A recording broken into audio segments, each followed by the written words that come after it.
The following creepypasta that you are about to hear is not real.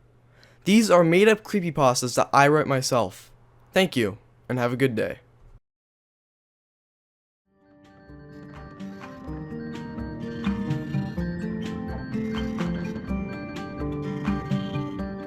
Why did they hurt us? That was the text I saw on screen while playing LittleBigPlanet 3. More specifically, a very strange area of LittleBigPlanet 3. Well, I really don't know how else to describe it other than just an area of the game. Anyway, the text I saw earlier faded, and my sack person, still having the appearance of the younger sack person from earlier, was sitting on the ground in a solitary confinement room. I couldn't control my sack person, but what I could control was a loudspeaker in the corner of the room. Whenever I pressed the circle, X, triangle, or square buttons, a voice would be heard coming from the loudspeaker. I found out that each button had a certain sentence attached to it. I pressed X first, and heard the words, "You are worthless." When this happened, I saw my sack person's eyes slowly close. I pressed circle next, and heard, "You are a waste of oxygen." After this was said, my sack person had streams of tears down its cheeks. I pressed square, and heard, "You are a pathetic excuse for a human being." My sack person buried its head in its hands. But what was strange is how the voice said, "human being." I don't think sack people would really be considered as human beings in a realistic setting. But then I pressed triangle, and the voice said, "You are a burden to society, so don't expect anyone to care about you." My sack person was now crying, with its shoulders quickly jerking up and down, indicating that he was crying. I waited for a moment, and nothing happened. I decided to press the buttons more, not to make my sack person feel worse, but just to progress, since it looked like there was no other way to.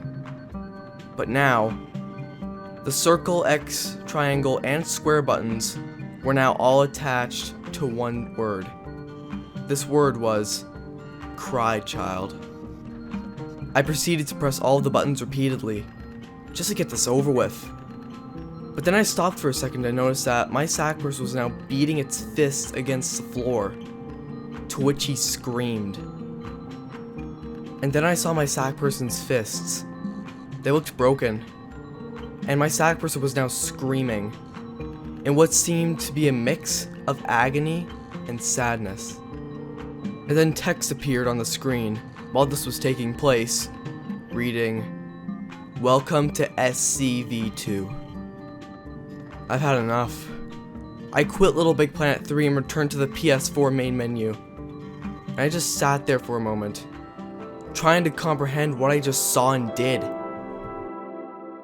As I heard the calming sounds of the PlayStation 4 BIOS, I closed my eyes and tried to calm down.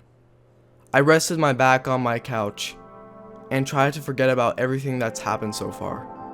I tried to remember the happier moments from my life, like my 10th birthday party, or my first day of kindergarten, or when I made my first friend. The day I learned how to ride a bike, or my first time on an airplane. I managed to find some comfort, but not for long. After a while, the image of the van from earlier kept on flashing in my mind. The van I saw next to the playground, the Surrey Research Facility van. I opened my eyes, and on the TV screen, I saw a message. I opened the message, and it was from a person who didn't even have a gamertag on PSN, nor was in my friends list. It read, "Keep playing LittleBigPlanet 3. I was in shock. I replied with, "Why?" I immediately got a response a few seconds after. "I want you to learn the truth." I replied again, "Truth about what?" I received another response, "TAP." I replied one more time, "What is TAP?" And then I received one last response. You'll find out soon enough. I tried to get more information out of who this person was, but they wouldn't respond. It was at this point that I knew that if I wanted to learn what was going on and why this was happening, I had to keep playing. I reluctantly reopened LittleBigPlanet 3 and continued from where I left off, since LBP 3 was suspended in the background. My sack person was back in the pod, with no music and no way to access the community moon or story levels. A text box then appeared on screen, and it read, "Want to learn about SCV3?"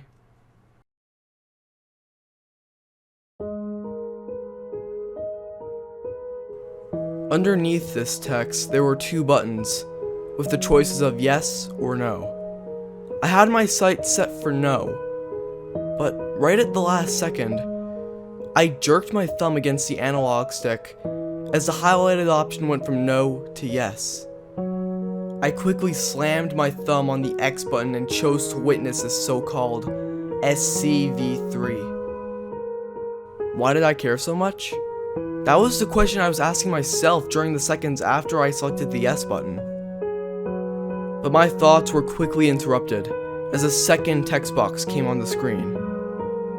Go to your moon and find a level called Restrictive Solitary.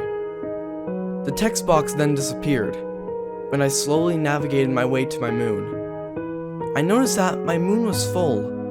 It was full of levels, all of which had the same name, PTSD. I eventually found the level titled Restrictive Solitary, and I opened up the level. But I wish I'd just turned off my PS4 right then and there, because what I saw wasn't a level.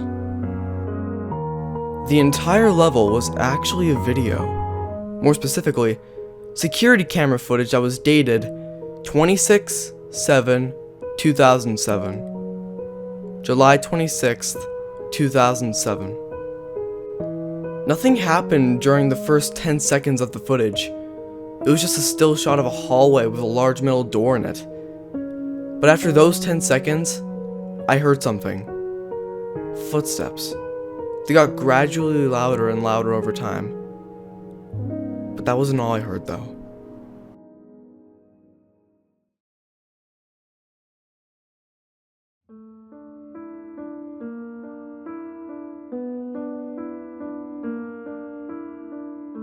I heard the struggles of what sounded like a child. They were muffled, as if there was a handkerchief stuffed in the child's mouth. But not even 2 seconds later, two adult males rounded the corner carrying a small child with a handkerchief stuffed in the child's mouth. But the way they were carrying the child shocked me the most though. One of the men was walking forward while holding the child's legs behind him.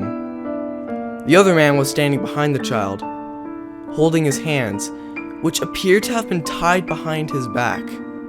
The child was squirming, and muffled crying can be heard. As they carried the child towards the middle door, the man holding the child's legs dropped them, leading the child to fall into a sitting position. The man who dropped the child's legs didn't react at all as he pulled out a key and began to open the metal door. While the first one was focusing on opening the door, the other one was trying to keep the child under control as he squirmed and cried even more. And then the man who held the child yelled at him in a British-sounding accent. "Shut your damn mouth, you worthless, petty little wretch. Now listen, you little plunker. If you continue on like this, you'll never see your parents again. Never again. Never again, lad." I was shocked after I heard this, and I gagged at the realization that this was being said to a child. And while it was being said, the child stopped squirming and just looked at the man while he shivered. He didn't make a single whimper after that.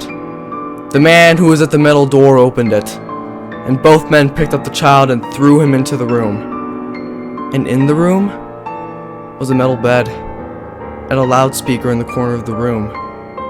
Both men shut the door and walked off. and the screen faded to black.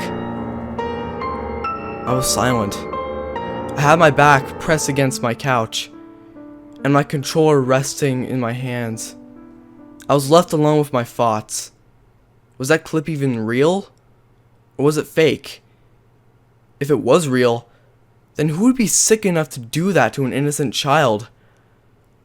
But if it was fake, who would be sick enough to create something like that? Is it a prank of some sort? But then I heard a voice come from my speakers. A British man, speaking with a faint static noise in the background. You're questioning the legitimacy of that video, aren't you? You're wondering if it's fake, or if it's just a joke. Well, let me tell you, it's real. And the reason why you're in disbelief is because no one ever found this footage except for me. And soon, I'm going to use this footage against the people who ran that damn experiment. People praised the hell out of them, you know. Gave them awards for apparently making a breakthrough for developing cures of disorders like OCD, ADD, autism, and more. And to be fair, they did treat those people. At least they did for the people that signed up. Because that footage is what they don't tell you. It's the darkness behind what the media called a breakthrough in treating disorders like OCD, ADD, autism, Tourette's, anxiety disorders, and more. But for the others who didn't sign up, like myself and my family, they wanted to cure us of our humanity, our personality, everything that makes us who we are. They wanted to change our personalities. They wanted to turn us into violent or sad and angry monsters. They didn't want to make us happy or happier, just monsters. And at the end of it all, some of us recovered to an extent, while some had to save themselves from what they had become. And we had to stay silent about it, or else they would come back and obliterate our chances of ever fully regaining our humanity. Human experimentation is what causes pain and misery, and as the years go by, scientists are only encouraging the spread of that pain and misery. We only have one life on this earth, one chance to live life to the fullest, and the victims of that horrifying experiment have to live with the trauma. They have to live with the PTSD they inherited as a result of the psychological torture they endured. And many of the victims still remain in a catatonic state. Like I've said, TAP kills. The Adaptation Project kills.